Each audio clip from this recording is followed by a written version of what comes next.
सब मैया व्यस्त, नंद बाबा व्यस्त, बलभद्र व्यस्त, सब अपने अपने कामन में व्यस्त हैं। अकेले बैठे हैं ठाकुर जी, और अकेले बैठे बैठे खुद ही गा रहे हैं और खुद को ही नचा रहे हैं। नेक्स्ट से गोपाल जी आंगन में घूम घूम करके नृत्य कर रहे हैं, और यशोदा मैया छिप छिप करके ठाकुर जी को देख रही है।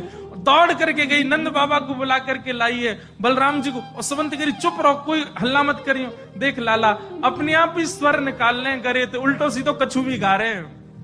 मैं तो बड़ो मलूक हूं, यही पे ही नाच रहे हैं ठाकुर जी। नेक नेक से चरण है ठाकुर जी, और गा गा करके अपने आप ही नाच रहे हैं, और मन ही मन रिझावत, खुद ही कभी हंसन लग जाए, कभी जोर से उछल करके और खुश हो जाए ठाकुर जी की ये लीला है रही है।